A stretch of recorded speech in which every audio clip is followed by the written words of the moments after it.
Hello and welcome. I'm Sam Harris, and it is my true honour and pleasure to host you here on the Growth Mindset podcast.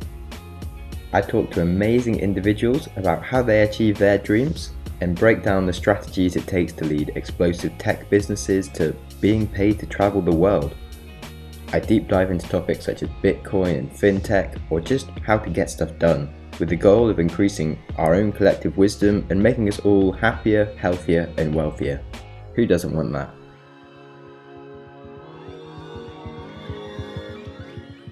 Welcome to the Growth Mindset podcast, where today I'm interviewing a real-life hitman, except for on the internet, because I couldn't meet him due to the fact that maybe I was scared about being killed, and also it was actually quite hard to get hold of him, and I have completely failed to get hold of him since the conversation that I had with him online. But yeah, I still have the transcript, and so we're going to read that out today and go through me talking to a hitman and trying to not sound too scared for my life when actually I was a little slightly terrified. So I have my friend Andreas pretending to be a hitman who's going to read all of his side of it. He travelled with me around the world last year and was with me the whole time during this interview with the hitman, so it is only appropriate that he is the one to complete this podcast with me.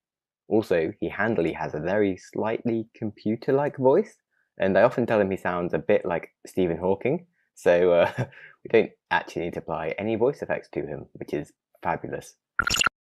So the first 30 seconds of the interview, we do take a while to warm up, and there's quite a few fluff-ups. But after that, the process of reading to each other goes wonderfully, and in general, I just really hope you enjoy this crazy, insightful interview into the world of hitmen, and just be prepared to have everything you know about the world change, because there's some truly astounding revelations inside. Hey, are you friend? I know him. He was in Armillaria Net a while back. Cool. So you interview people? So we deleted the next line because I need to do that for certain reasons. But we'll move on to the line afterwards, which is... The world is a messy place, lad. On Oh my god. On Armillaria. On Armillaria, we talk about drugs a lot. Kind of why I'm here, and kind of why I'm where I'm at right now. Yeah, sounds like he ended up in some dark places. So you run most of your life on dark side of things, or you have a legit normal life as well going on? Actually, don't tell me anything about a real life if you have one. I'm sure I told you. I do drugs, and I'm a hitman. Actually, he didn't mention the drugs. They go hand in hand. See if someone fucks around with others or payment, they get a bullet in their head. Wow, that's mental. I hope you give a few moments to think about things first before the bullet in the head. Like, there's not much going back from that. I left the US 4 years ago to come to India. Strange, I know. But how I got into it was a life or death situation. I was excited to deal on the dark web. The guy I trusted started stealing thousands of dollars. I had a choice, put a bullet in his head or I get one. Wow, I have so many questions. I don't know where to start. So that was like back on the Silk Road? No, this wasn't Silk Road, but I've met a guy that was a hitman for them. Oh, crazy times. After that moment, I couldn't go back. I was made into a hitman. If I didn't do a hit, they would pay the next guy a little more to hit me too. Okay, so I guess you didn't ever expect to end up as a hitman. Would you say you're kind of unhappy as a hitman then? I would not say that I'm unhappy. Okay, well that's good, but it's not your preferred choice of work. If someone put a gun to your head and told you to hit some stranger, and after you get $1,000. Well, I'd feel a little shortchanged, but I guess first I would probably kill the person before thinking about the money. Your life is better than a few extra zeros. Yeah, true. So is that like the average hit price, or just they had you in a tight place and so they gave you 1,000? Most of the hits go for around $1,000. There are at least 200 hitmen around. Holy shit, that's like nothing. How is a human life so cheap? Like a funeral is more than £1,000. A psychiatrist bill is more than £1,000. After one hit, you don't feel anything. You feel dead inside. Ouch.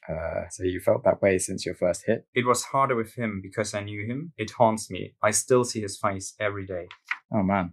How come you were asked to hit him? Like, naturally, I want to know everything about how this happened, but if it's uncomfortable to talk about, don't worry. Also, don't mention anything specific, of course. So he started stealing money from some Indian drug lords. Our job was to transport drugs and get the cash. He started to steal the money. The drug lords found out and beat us up. He confessed, and when he did, one of the 6 other guys gave me a gun, and I was told to put one in between his eyes, or we both die.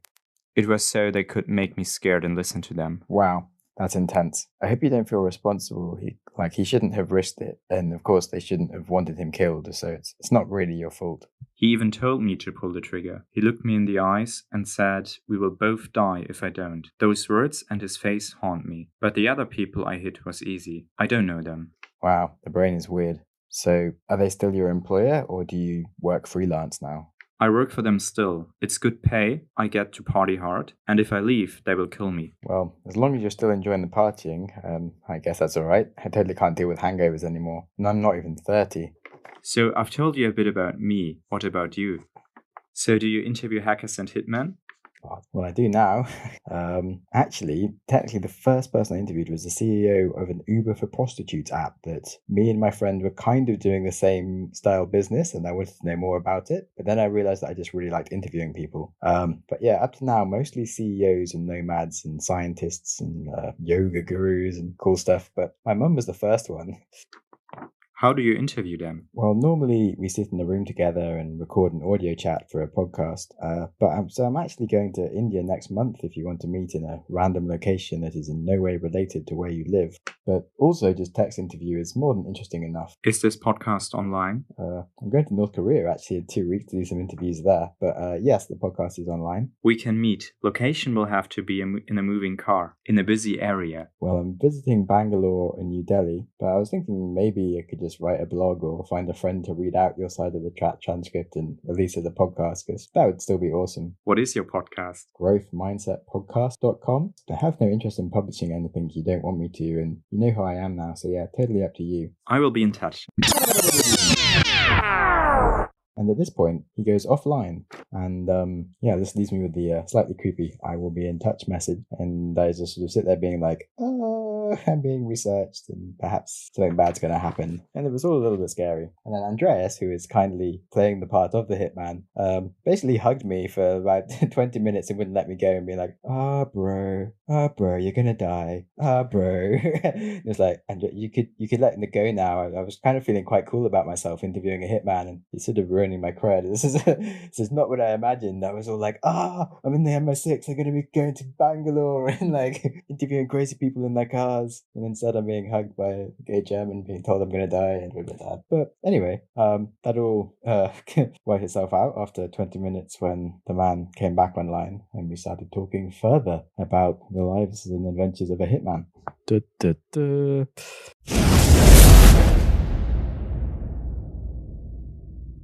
The man's profile appears back online in our anonymous chat room. Had to put a face to your name and also wanted to see if you were fat. You there? Oh, you are there? Or am I just typing to no one? Sam? Nope, crap. Sorry. I thought you'd logged out. My bad. Yeah, a NOPS interface thing is still a bit new to me. But anyway, I guess you now know who I am. When do you get to India? April. So that's a while away. Sounds good. Yeah, so I guess I'd like to know a bit more about how secure this is to meet. Otherwise, maybe just an anonymous audio chat is fine. I picked a moving car in case you try something. If you bring me to a room, it could also be wired. I guess that works for your side, but equally I need to know that you're completely safe and that you never get discovered for having an interview with me, as maybe we both get killed and your employer sounds pretty mental. So what if they were watching you? They can't. Okay.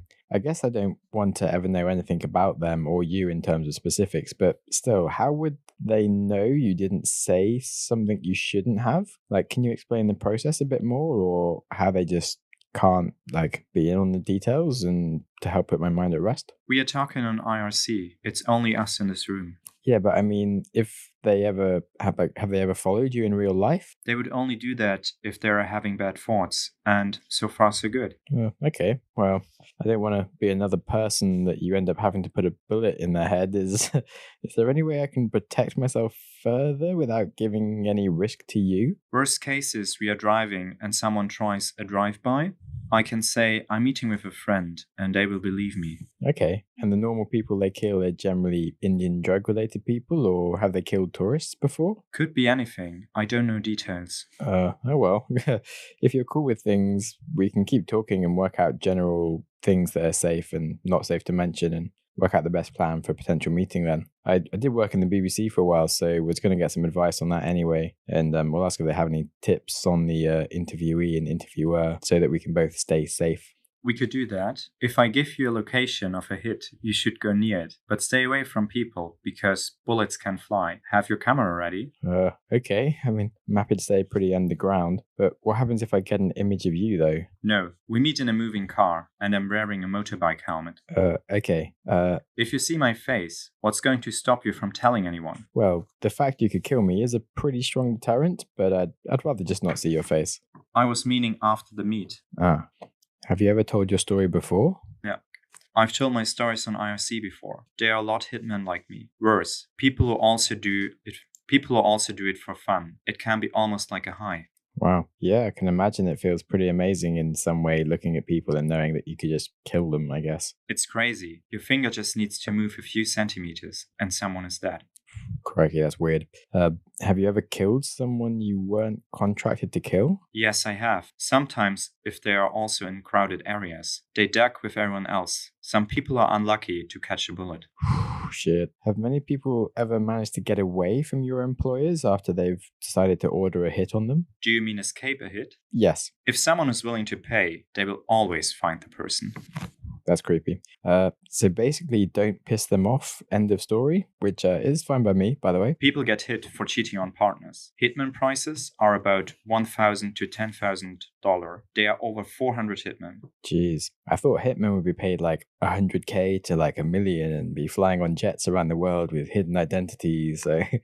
So I guess I was pretty wrong. All hits usually within the country that you're in? High-profile people cost $50,000 to $100,000. I do it here. Has anyone ever asked you to kill Donald Trump? No. Oh, I'm surprised. I know some friends who are convinced he'll be assassinated before his end of his first term. What do you think the price would be for him? His suit is also bulletproof, and his tie. A price like that would be in the million. Yeah, I figured. Okay, so don't disclose who or anything, but can you vaguely describe the most high-profile hit you've ever done? Lawyers and judges. Oh, shit. Yeah, messing with the law seems dangerous. Do you think you could do something like that sort of hit in a first world country like the US or Australia? No, it would be a lot harder. But I do want to go to Australia, Gold Coast. Okay, that's kind of reassuring to know that the whole world isn't still up for taking. But do you think your industry will die out in maybe 20 years' time as India, etc., joins the first world level of order? Maybe. It's just a really messed up country. Has it changed much whilst you've been there? Only been here 4 years, not much. Fair. And did you want to go to the Gold Coast to work the same job or to live a chilled life? Live the chill life. Nice. Think that they would ever let you go? I know how to get hidden. Yeah. My friend gave me some advice, by the way, that if you're ever asked to do a job that you don't want to do, you should just pretend that you want to do it, but be really shit at it. But I guess that more applies to like when your mum asks you to do the ironing or the cleaning or something and you just mess it up, but you look really keen and she stops asking you to do it. I'm not so sure that's good for hitmen. Can you explain the process of getting hidden? No social media, no phone, no laptop or email, nothing tracking back to you online. So you're not going to launch a podcast anytime soon then? Can't do that. Okay, so read the podcast though. Pretty sure it would be super fascinating to listen if you did. But yeah, having no laptop would suck and the future is only going to be more digital. So you wouldn't get like facial reconstruction or a new passport and stuff? Wouldn't go that far. We will see. I know who you are. Not threatening you, by the way. Just meaning I could contact you to meet up again. Ah, cool. Yeah, well, you can find my Twitter and Instagram and email on the podcast website. But not sure you'd ever want to link your personal life to me. Of course. But yeah, I figured I might as well trust you by giving you all those details and you know who I am. Otherwise, likely we wouldn't get very far in chatting. Do you have any kind of schedule or are things just random your end? Stick to a schedule. So do you guys have like a morning shift hitman and an evening shift hitman? Oh, I thought you meant drugs. No, hitman isn't often. All right, smooth. Yeah, good point. I did want to ask you how often you do a hit on average. In 3 years, I had 14 hits. Okay, so it's not like a super regular thing, but still quite a few. Were they sort of evenly spaced out, like one hit every 3 months, or kind of random, like 3 in 1 week, then none for the rest of the year? It happens all the time here. So many killings. But with me, some were months apart. And I had 2 in 1 day. Wow. I worked on oil rigs for a while. After about 8 days, I kind of forgot what real life was like. It was all a kind of strange headspace after a while. Do you sort of feel like you forgot what it's like to kill if you haven't killed someone in ages, or does it just never leave you? It never leaves you. I have to go. I'll be on in a few hours. Okay, well, I won't be online then, but I'll try and catch you soon. Sadly, this is the end of the interview, and he never came back online, and I never was able to talk to him again. So the rest of this episode, we basically break down what happened in the conversation and our insights from it, and things like how did I get to be talking to a hitman, and insights into running a podcast and this sort of stuff. So hopefully you'll enjoy that. And we start with Andreas's first top tip from the episode. Well, one top tip would be like, be careful online and maybe don't share your personal details that easily. Yeah, perhaps that was just not quite needed straight away, but it seems to be all right. I would definitely say don't get caught up in drugs in India before you end up having to kill your friend. Exactly. That's really crazy. And probably always pay. Yeah, definitely someone asks you for some money and if you bought some drugs or something, just give them the money. Oh, on unrelated note, like a week ago, some guy came up to me super stressed out and like, give me a fiver, and he had like this big gash in his head, and I was like, whoa, go away, you're creeping me out. But somehow I kind of ended up talking to him and calmed him down, and turns out I had 5 minutes to pay some gangster that he hadn't paid enough money to, and I actually just gave him a fiver. I was like, deal with your life. But yeah, some people are pretty horrible. And that was just in London. Wow. Yeah, and he was stressing out, and I kind of tried to teach him some sales because he was just doing it completely wrong. He's no one was going to give him any money, and I felt kind of sorry for him. So I was like, don't creep people out and stress them when you're on the street. Just try and be a bit nicer, and because no one's going to want to help you. Yeah, that was weird. Definitely. Yeah. And a fiver doesn't seem like much money for whatever it was. Yeah, life. I mean, can't you just go and work for half an hour somewhere? And yeah. Bro, did seem a bit odd, but yeah. I was talking. It was I mean, I had nearly all the money, but just not quite a fiver's left. And so the guy just beat the shit into me yesterday, and now he's going to kill me if I don't give him this fiver. I was like, whoa. Whoa. And yeah, he literally as soon as I gave him the fiver, he got his friend I've got the fiver. And it's okay. And I was like, oh, wow, I think he was legit. Yeah. Crap. So that was my nice deed for the day. Anyway, back to other lessons for the podcast. Yeah, don't get into the world of Hitman, and life is crazy cheap. $1,000 for one hit. It's nothing in India. That's crazy. Yeah. And even people are weird. Yeah. And even lawyers and judges. Yeah. Sort of reminds you more of where we came from when you read books like Sapiens and stuff, of how humans sort of work and things. And we have a society now the UK and US where it's, well, the first world where things are a bit more structured and stop you from doing that. But when left to our own devices, then people just, kill each other and are pretty horrible, apparently. Yeah, I don't know what happened when you were in India, but I was trying to get a train through one point, and there was just mass riots in the town and I couldn't do it. And there had been people being shot and killed and stuff. Yeah, you mentioned that. Luckily, I never experienced something like that when I was trying for India. It's kind of weird. Any other top tips? Yeah, maybe it's interesting, or maybe you can give some tips in how you actually get in contact with the hitman without revealing any detail. So I got in contact with them via a anonymous IRC chat room for people to hang out, and the specific one I was on was a chat room all about drugs, and that's I guess where he was talking about drugs and stuff on there. And it was just a weird corner of the dark web, and so I was on tour in this weird area with my own anonymous chat, and no one really would speak to me, but I got introduced to him specifically by my friend. And that's how we ended up talking.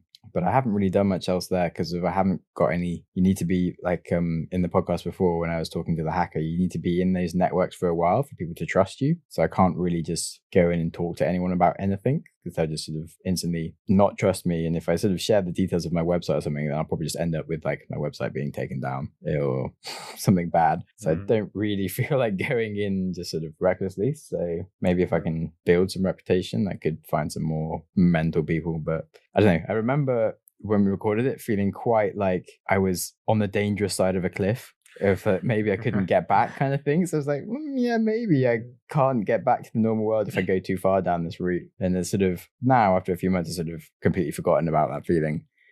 But it is like tempting to. I would love to do more journalism in that area and do some crazy sort of interviews with awesome people, because it's super fun, and hopefully meet some people doing cool shit.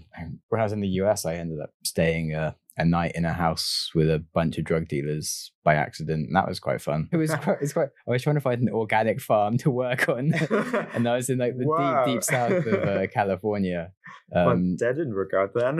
yeah.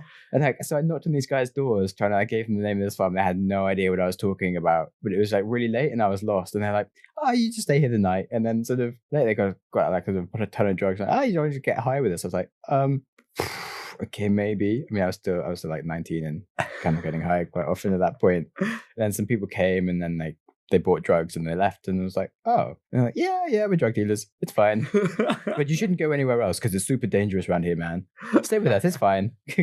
And yeah, basically they were just like, you have to stay the night because of it's so dangerous here. I'm like, okay, this is sort of odd because you're like the dangerous people that I should be being protected from, is what I'm normally told, but you seem really nice, and I'm sure anyone else I meet is probably really nice as well, based on this assumption. But yeah, that's funny. Yeah, wow. Yeah, wake up in the morning and the first thing they do was just like have a beer and have another joint. I was like, whoa, okay, I'm going to start driving.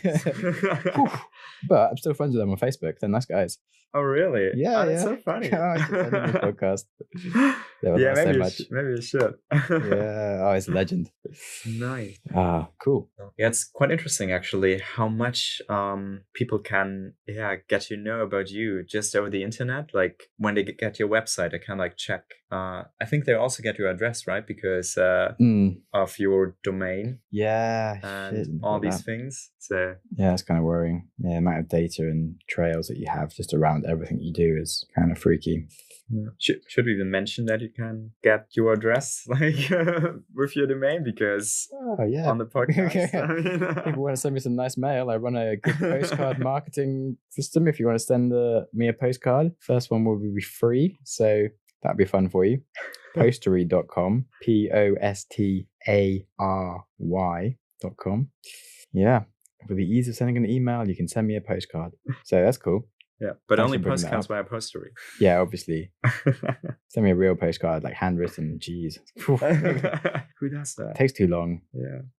You always send postcards though. Yeah, but like over the whole year, I send like 20 postcards, which is quite a lot. It's good. But if I could send 20 postcards a month to all my friends at once, I have more than 20 friends, but like actually I doubt that, bother to write like a personal message and like pay for and stuff, because it just takes so long to like get all the postcards and write them a meaningful message. Well, it's a really nice process to do, but when you're trying to interview hitmen and do other things all at the same time, you know, you're pretty busy. Yeah. Cool. Yeah, and how did you meet the guy who introduced you to that chat and the hitman?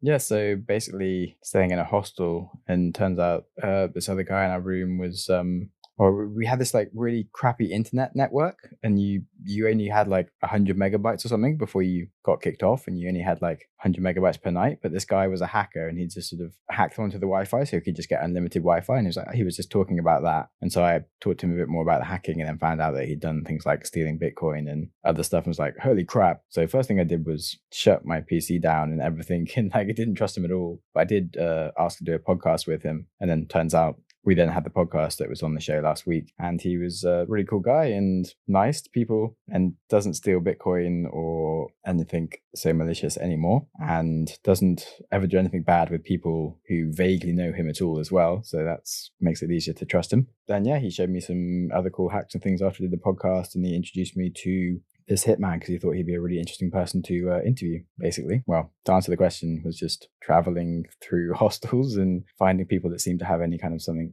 weird about them and getting to know them more, which is kind of how I've run the podcast, of just people that just seem to have something really different to anything I know about, and just being nosy and asking to find more about them.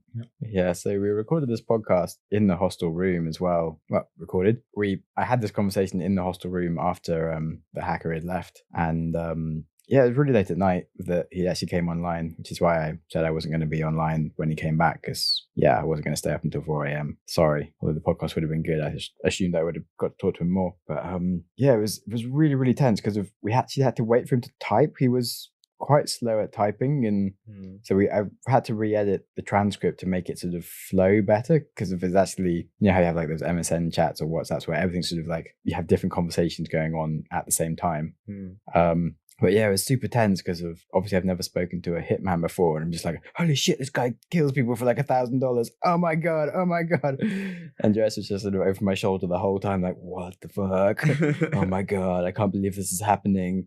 Whoa. And then so there's us two like having like an existential sort of crisis in the middle of this room in the pitch black. And then there's this other like American dude half trying to sleep and then sometimes getting interested and being quite annoying. And it's pretty funny. Yeah, I'm not quite sure what he was doing, but yeah, he's a weird guy. He's the one that also was like, yeah, Bitcoin's going to be 100K easily next year. And obviously it's not 100K yet. He was funny. Definitely not a good person for advice on investment. Yeah. Probably not. And yeah, he definitely gave Hacker quite a lot of advice on investment. Yeah. For some strange reason. Yeah. It was a really tense atmosphere, and definitely. Yeah. I don't think I've ever sweated so much. Yeah. Not helped by you hugging me for 20 minutes. Just like, bro, I'm so sweaty. Oh god. Oh, this is disgusting. Yeah, and then the American dude who was always asked like questions. What are you doing? What's happening? Nothing. Nothing. Just sleep. Why are you hugging? Oh yeah, well. You guys all right? I mean, yeah, we're fine. Yeah. Good times. It's a nice hostel. Yeah, it's weird that it's like, I guess you only ever see like Jason Statham movies and you think like hitmen are like these crazy people that have got their life sorted and they're super rich and they kind of somehow chose to do that, like they were born to do it or something, and they fly on private jets. And he's like, oh, this was a complete fuck up. And I don't even get paid very much. And I live in India and I kind of party a bit or a lot. And you're like, wow, that is not at all what I had in my head as a hitman. And just how wrong the movies are is actually a really big insight, to be fair. Absolutely. And also the story, like how he got into that. Yeah, because it makes pretty intense. But it makes complete sense of how you get into being a hitman, because like no one would choose to really do that. I mean, I guess maybe his actual employers would also perhaps have been hitmen themselves. Maybe. It makes sense actually, because otherwise, when you think about it, if like no one does it, then it wouldn't work, right? Yeah, so someone's got to start like, you fuck me over, I put a bullet in your head. Or you become a hitman for me. But either way, someone's got to do a hit. But yeah, definitely, you think you thought about the psychology around it and you've watched all these movies and stuff, and turns out they're all completely wrong. So yeah, I had that here first on the Growth Mindset podcast. Oh yeah, it'd be so interesting to talk to this other like few hundred hitmen around the world and actually make some statistics. Get some real statistics and make like some real information about it, because it makes so many crazy like stories you could write. And yeah, it'd be so interesting. Yeah, what I also find interesting is that like the fear of getting killed forces you to do things like, it's like nothing tangible in that sense. Like you just know that these people might kill you. I mean, probably you can be certain, but like that's enough. Probably they don't even or didn't even know. I don't know. Pick a word and just say it. They probably don't even need to pay your money actually. If you think about it. Yeah. The fact that some people just like doing it. Yeah, it's another whole side. I would like to talk to some like serial killers and sort of go into a jail or something to see what the hell's going on in people's minds. Because I just like psychology and understanding people better, I guess. Yeah. It's kind of interesting to know what actually happened to them that they started doing that, or I don't know. It's just like I just can't conceptualize it. I'd like to know more about like what his offer was originally to come and start dealing drugs and things and what he's doing before. But maybe I'll try and get and talk to some more drug dealers and sort of go a bit higher up, because then obviously if they actually don't mind me talking about it, then that's okay. Whereas talking to him, I was a bit worried that they'd find out he was talking about it and then there'd be a problem. But if you go up right at the top, then it's fine. Yeah, it's kind of funny. It's the same way when I'm trying to talk to a business or something. If I talk to like the reception or something and say, "Oh, I'd love to talk to your CEO," they're like, "Absolutely not. No, we're far too busy. Not at all. If I talk to the CEO, they're like, oh yeah, I'd love to do a podcast. That's great. Let's make some time in the calendar. It'll be great. Awesome. Awesome. I'm on a podcast. And you're like, oh, why are people not letting me talk to the important person? So yeah, it's funny. Definitely. So Right. maybe it's the same for drug dealers. Yeah, maybe they like to tell their story. You know? Yeah. The only Cool. scary part is that he mentioned that there are guys who actually like killing people. So Yeah, it's a problem. that makes you an easy target then. But if you do know a drug dealer, or if you are a drug dealer, do get in touch with me. My name's Sam Harris, at Sam Harris Tweets on Twitter. Yeah, definitely open for a podcast or doing some very anonymous journalism of some sort would be great. What would you do if I was stealing drugs and then you were told you had to kill me? Wow. That is pretty hard. I mean, it's super hard to imagine how it would be in that situation. Obviously, everyone has like... If you pretend this is a gun, and now you're pointing this gun at my forehead. I would definitely pull the trigger, obviously. Yeah. Seeing your face is like... Yeah, not helping. Oh, fuck, you're annoying. Yeah. But no, it's a super intense experience. I can't even like imagine how it feels like to be forced to. You know, like when you sort of like play fighting with someone, you get a little bit annoyed and you just kick them harder than you mean to or something. And then you're like, oh shit, I shouldn't have done that. Yeah. Because you like really hurt them. Yeah.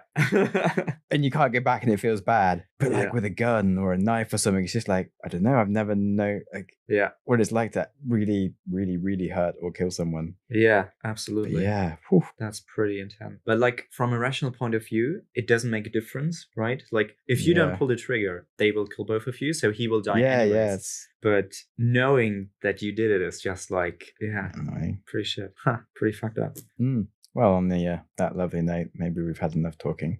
And, yeah, I think the advice still stands. Don't deal drugs. Don't steal drugs. Don't steal cash from people that deal drugs. And just be very polite to them if you ever want to record an interview. And on the subject of books, Shantaram is a very good book about a man from Australia who goes to India and starts dealing drugs, and is a very beautifully written story despite being stupidly long. But yeah, if you like this kind of thing, then that seems like a very topical book to read. Otherwise, we haven't got any other books to recommend because I didn't have a chance to ask him about them, though I'd love to ask a hitman what he reads because that would be interesting. Absolutely. And yeah, I think that's about it for the episode. Next week, I should be doing an episode all about meditation and Vipassana and my time spending 10 days meditating without any tech or not even any paper or a pen, just me and my brain and a cushion, which became very uncomfortable. And yeah, some amazing insights into life and positivity and how to deal with everything ever will be yours, bestowed onto you, courtesy of myself next week. So listen to that if you're into some more experimentally growth mindset things, which are a bit more on top of the growth mindset than the one about Hitman. And cool, have a lovely week. You've listened to an episode of the Growth Mindset podcast. If you enjoyed the show, please subscribe on your preferred app and give me a good rating. If you are unable to give good feedback right now, try sharing the show with a friend who will, or just wait for the show to improve. If you have any ideas for the show or you just want to reach out, I'd love to talk to you. On Twitter, I am at Sam Harris Tweets, or Instagram, SamJamSnaps. Show notes, along with links to everything that we discuss, are available at growthmindsetpodcast.com, along with information on how to get involved and blog posts on cool things that you should be aware of. Thanks so much for listening, and I hope you enjoy your next podcast.